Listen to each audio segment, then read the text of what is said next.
The following story has been brought to you by StoriesToInspire.org. I, as a kid, had a crazy temper. I was a hockey player, and I earned the most penalty minutes ever in the league that I played. I owned the penalty bench. It was my bench. Had my name on the back, like in the shul. You have a name? It said Wallerstein. You looked at me wrong, I punched you out. Okay? I had a crazy temper. I'm a Kayan, that's not an excuse. I had a crazy temper. And in the 12th grade, I was sitting in the base medrash in Muncie, and I don't remember exactly what he said to me, because today he's really one of my closest friends. And a boy turned around, he said something nasty. I don't know what he said. But whatever he said, he shouldn't have said. And in the base medrash, in front of everyone, I just got up, and I just popped him one right in the face. And of course, I got thrown out of yeshiva. You can't punch a kid in base medrash. And my Rebbe saw this is not going to work out very well for Zecharia Wallerstein if he's going to continue every time someone looks at him the wrong way. It's not a hockey court, it's a base medrash. And he sat me down, and he told me the following words. And since then, Baruch Hashem, I don't want to give myself an ayin hara. It's a long time since I've been angry.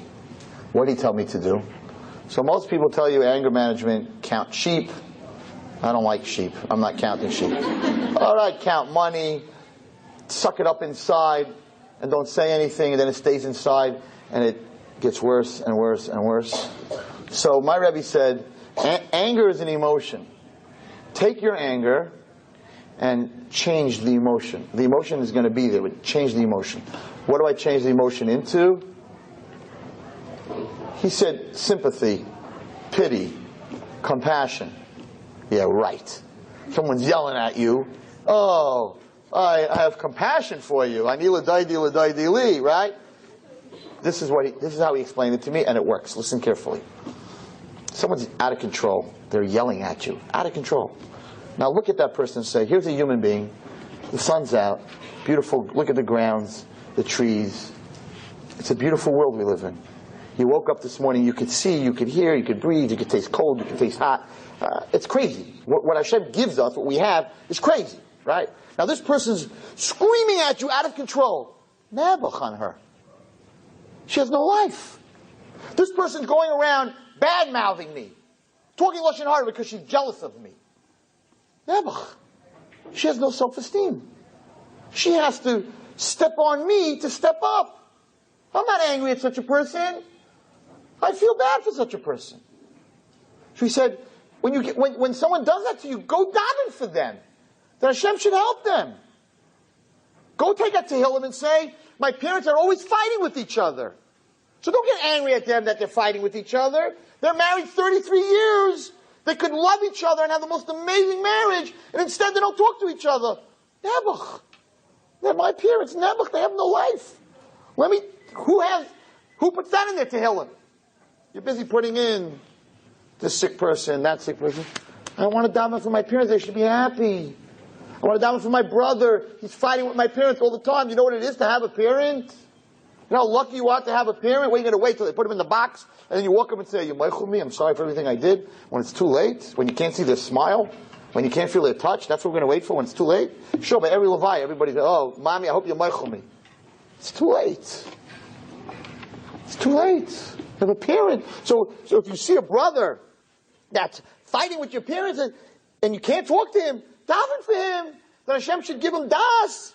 That he has parents. Or you see your parents that are not getting along with their children. Daven for them. The greatest gift in the world. People spend hundreds of thousands of dollars to have children. The greatest gift in the world is to have a child. So if you see a parent, when I get a parent that comes to talk to me, and they're so disconnected from their child, I should get angry at them? When they leave my room, I should say, Hashem, I'm begging you, put in their heart to love their child. You know what it is to have a child? Don't get angry. And you should know that it saved me, because there's a shul that I daven in called Landau's. It's in Flatbush. Every 15 minutes, minyanim. It's a minion factory. It's an amazing place. 2 years ago, I was davening Shachris. I daven the same minion pretty much all the time. There's this very nice old man who came out of the war. He's like one of the only ones left from the concentration camps. And he davens there, and he's a sweet man. He davens very slowly and very quietly. One day, I come to shul, and he's sitting there, and I sit next to him. And then in the corner, this guy walks in, and he's got his raspberry, blueberry, whatever you call it, phone or whatever, and he's got his little earpiece, his little Bluetooth. So this guy's on his phone, and the old man turns to him and says, "No, no." You can't talk by davening. He's talking on his phone in the middle of davening. No. This guy totally ignores him like it doesn't exist. Now this guy, I never saw this guy in shul before, so he's not a regular guy, right? Okay. Now we're between Baruch She'amah and Yishtabach, and the guy just keeps talking on his phone. Now I'm getting, with all my temper control, my temperature was not controlled, and I'm getting a little, and the old man again says to him, now we're already almost up to my Baruch Tov. He goes, no! The guy doesn't even look at him. So now I'm like, okay, it's hockey time. And I turn around to him and I say, and you're not supposed to talk about that, but I couldn't. I said, excuse me, take yourself and your phone. You need to talk to someone. I don't know, maybe you're Hatzalah. I don't know what you're doing. But you're aggravating this man. You're not allowed to talk in shul. Please, just go outside, finish your phone, we'll come back. That's all I said. This guy bangs on the table like this, in the middle of shul. Now we're in the middle of shul, place is full. This is what this guy does. Everybody, stop davening. Everybody looks up. This guy, I never saw him before, right? The great Rabbi Wallerstein. In case you don't know who he is, the rabbi of the women. This is what we're doing in shul. I'm standing there, the rabbi of the women has spoken. Take your phone outside the shul. And he's mamish making chayzik. He's making fun of me. He's undressing me. He's undressing me in front of everyone. He is making fun of me. Now let me tell you. 25 years ago, he wasn't alive anymore. I'm serious. In the tefillin bag, with his shorosh, goes his head. Together. I'm not kidding. It's over. His life is over. He doesn't know. His life is over. So for the first seconds, his life was almost over. And then I thought to myself, just relax, right? Don't do anything rash. And think for a second. Instead of taking the mussar that you told him, he was just mavayishu b'rabim. So he's not going to Elam Haba. He could do a million mitzvahs, give $2 billion, build yeshivas. He's never going to see Gan Eden. Because hamavayish chaveru b'rabim ein lo chelik Elam Haba. He's done. That's number one. Number two, he has no connection to God. He has no feelings for God. He has no feelings for a shul. He has no feelings for tefillin. One big, huge nebuch. I feel bad for him. He's a one sick puppy. He doesn't have any connection to Hashem. I should get angry at him? Maybe nobody ever taught him. Maybe he's angry. I don't know what his problem is. And I didn't say one word. And he finished davening. He finally got off his phone. He finished davening. He walked out. Before he walked out, I wrote down his name from his tefillin bag. This old man was standing next to me. He was shaking. He was so aggravated that nobody could calm him down. I walked over to him. I said, I just want to tell you something. I said, you went to the Holocaust. You have numbers on your arm. I always watch him put his tefillin on. I said, you can daven to Hashem more than I can daven to Hashem. Don't be angry at this person.